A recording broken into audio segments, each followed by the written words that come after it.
फैसलाबाद में चंद दिन पहले वफात पा जाने वाले शख्स की बेहुरमती का वाकया पेश आया। नामालूम अफराद ने कब्र कुशाई करके चंद मरला प्रॉपर्टी के कागजात पर मैयत के अंगूठे लगवाने की कोशिश की। इस वाकये की मुकम्मल तफसील जानिए इस वीडियो में। असलम साहब, सबसे पहले तो ये बताएं कि ये सारा वाकया है क्या, कैसे पेश आया? ਜਦੋਂ ਅਸੀਂ ਦਫਨਾ ਕੇ ਆਏ ਨਾ ਤੇ ਤਕਰੀਬਨ 2 ਤਰੀਕ ਵਾਲੇ ਦਿਨ ਸੈਂਟਰ ਦੇ ਵਿੱਚੋਂ ਕਬਰ 'ਚ ਜਿਹੜੀ ਖੋਦੀ ਗਈ ਹੈ ਉਹਦਾ ਕਫਨ ਵੀ ਬਾਹਰ ਪਿਆ ਹੈ, ਥੋੜਾ ਜਿਹਾ ਕਫਨ ਵੀ ਬਾਹਰ ਪਿਆ ਹੈ। ਉਹ ਜਦੋਂ ਕਫਨ ਬਾਹਰ ਪਿਆ ਤੇ ਇੱਕ ਹੱਥ ਬਾਹਰ ਕੱਢ ਕੇ ਨਾ ਤੇ ਉਹਦੇ ਉੱਤੇ ਅੰਗੂਠੇ ਲਵਾਏ ਆ। ਅੰਗੂਠੇ ਲਵਾ ਕੇ ਫਿਰ ਬਲੇਡ ਦੇ ਨਾਲ ਨਾ ਉਸਤਰੇ ਦੇ ਨਾਲ ਉਹ ਅੰਗੂਠੇ ਨੂੰ ਇਸ ਤਰ੍ਹਾਂ ਉੱਤੋਂ ਛਿੱਲਿਆ ਤੇ ਫਿਰ ਉਹਨਾਂ ਨੇ ਮਸਲਮ ਫਿਰ ਉੱਤੇ ਨਾ ਕਫਨ ਕਰਤਾ। ਕਫਨ ਕਰਕੇ ਤੇ ਚਲੇ ਗਏ ਨੇ। ਉਸ ਤੋਂ ਬਾਅਦ ਸਾਨੂੰ ਸੁਬਾਹ ਪਤਾ ਲੱਗਾ ਇੱਥੋਂ ਨਾ ਮਹੱਲੇ ਦੇ ਕੋਈ ਬੰਦੇ ਗਏ ਨੇ, ਉਹਨਾਂ ਦੱਸਿਆ ਜੀ ਤੁਹਾਡੇ ਨਾ ਵਾਲਦ ਦੀ ਕਬਰ ਜਿਹੜੀ ਉਹ ਫੁੱਲੀ ਹੋਈ ਹੈ। ਉਹ ਫਿਰ ਇੱਥੋਂ ਅਸੀਂ ਜਾ ਕੇ ਤੇ ਪਤਾ ਕੀਤਾ ਤੇ ਵਾਕਈ ਫੁੱਲੀ ਸੀ। ਸੈਂਟਰ ਦੇ ਚੋਂ ਸਲੈਬ ਇੱਕ ਤੋੜ ਕੇ ਮਤਲਬ ਬਾਹਰ ਸੁੱਟੀ ਹੋਈ ਹੈ ਤੇ ਕਫਨ ਵੀ ਬਾਹਰ ਥੋੜਾ ਜਿਹਾ ਪਿਆ ਹੋਇਆ। ਐਸਓ ਸਾਹਿਬ ਉੱਥੇ ਥਾਣੇ 'ਚ ਅਸੀਂ ਫੋਨ ਕੀਤਾ, ਫਿਰ ਉਹਨਾਂ ਨੂੰ ਫੋਨ ਕੀਤਾ, ਐਸਪੀ ਸਾਹਿਬ ਗਏ ਨੇ, ਉਹਨਾਂ ਨੇ ਨਾ ਮਤਲਬ ਸਾਰੀ ਵਾਰਦਾਤ ਵੇਖੀ ਹੈ। ਉਹਨਾਂ ਨੇ ਵੇਖ ਵੂਖ ਕੇ ਤੇ ਉਹਨਾਂ ਨੇ ਕਿਹਾ ਜੀ ਕਬਰ ਬੰਦ ਕਰ ਦਿਓ। ਅਸੀਂ ਕਬਰ ਬੰਦ ਕਰਕੇ ਆ ਗਏ ਹਾਂ।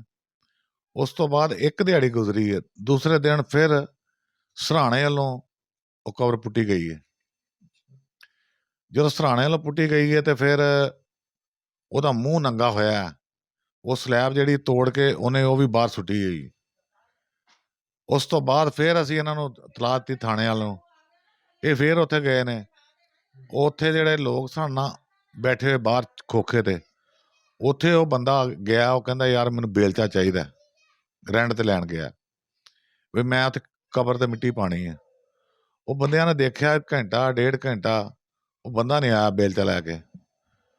ਉਹਨਾਂ ਜਾ ਕੇ ਦੇਖਿਆ ਤਾਂ ਬੰਦਾ ਕਬਰ ਦੇ ਵਿੱਚ ਵੜਿਆ ਆ, ਉਹਦਾ ਮੂੰਹ ਉਹਨੇ ਨੰਗਾ ਕੀਤਾ। ਉਹਨਾਂ ਨੇ ਨਾ ਫੜ ਲਿਆ ਉਹਨੂੰ ਬੰਦੇ ਨੂੰ। ਉਹ ਬੰਦਾ ਫਿਰ ਅੱਗੋਂ ਇੱਟ ਲੈ ਕੇ ਪੈ ਗਿਆ ਉਹਨਾਂ ਨੂੰ। ਜਦੋਂ ਇੱਟ ਲੈ ਕੇ ਪੈ ਗਿਆ ਫਿਰ ਕਾਫੀ ਵਾਰ ਵੱਧ ਗਈ। ਉਹਨਾਂ ਨੇ ਫਿਰ ਉਹਨੂੰ ਪਕੜ ਲਿਆ, ਕੁੱਟਿਆ ਮਾਰਿਆ। ਫਿਰ ਸਾਨੂੰ ਫੋਨ ਕੀਤਾ, ਫਿਰ ਅਸੀਂ ਵੀ ਗਏ, ਬੰਦਾ ਪਕੜ ਲਿਆ। ਹੁਣ ਉਹ ਫਿਰ ਥਾਣੇ ਵਾਲੇ ਨੇ ਲੈ ਗਏ ਬੰਦਾ। ਦੇਖੋ ਹੁਣ ਸਾਨੂੰ ਕੀ ਇਨਸਾਫ ਦਿੰਦੇ ਨੇ। ਔਰ ਇਸ ਤੋਂ ਅੱਗੇ ਤੇ ਸਾਨੂੰ ਤਾਂ ਇਨਸਾਫ ਚਾਹੀਦਾ। ਇਹ ਉਹਦੇ ਰਜਿਸਟਰੀ ਵੀ ਨਹੀਂ ਲੱਭ ਰਹੀ, ਰਜਿਸਟਰੀ ਦਾ ਵੀ ਨਹੀਂ ਪਤਾ ਸਾਨੂੰ ਵੀ ਕਿਸ ਭੈਣ ਭਰਾ ਕੋਲ। ਸਾਰਿਆਂ ਨੇ ਸਬੂਤ ਦੇ ਦਿੱਤਾ। ਚਰਚ ਵਿੱਚ ਬੈਠ ਕੇ ਬਾਈਬਲਾਂ ਦੇ ਉੱਤੇ ਹੱਥ ਰੱਖ ਕੇ ਅਸੀਂ ਖੁਦਾ ਨੂੰ ਹਾਜ਼ਰ ਨਾਜ਼ਰ ਕਰਕੇ ਅਸੀਂ ਸਬੂਤ ਦੇ ਦਿੱਤਾ ਸਾਡੇ ਕੋਲ ਰਜਿਸਟਰੀ नहीं है। प्रॉपर्टी क्या थी, कितनी मालियत की थी? 5 मरले थे। वो घर है कोई? हाँ जी, घर है 5 मरले का, दौर कानूनी में। वो आपके मरहूम वालिद साहब के नाम है? वो उनके नाम है, तो उत्थे छोटा भाई रह रहे हैं। यानी आपके जितने बहन भाई हैं उनके पास वो कागजात नहीं है उस कागजात नहीं है, उनके पास नहीं है। तो जो मुलजिम को पकड़ा है पुलिस ने, वो कौन है? आपको कोई जानने वाला है? साड़ी वो पहचान च नहीं है। दूसरी दफ़ा जब कब्र कुशाई की गई है तो वो उसका कोई मकसद समझ में आता है कि वो क्यों की गई? सारे सानू नहीं कोई समझ लगी भी क्यों इन्हें कीती है। ये तो पुलिस वाले ने पूछना ना। हुण अच्छा, पुलिस की तफ्तीश किधर तक पहुंची? अजे तक कुछ भी नहीं किया उन्हें, उस तरह मुलजम ही होते ही।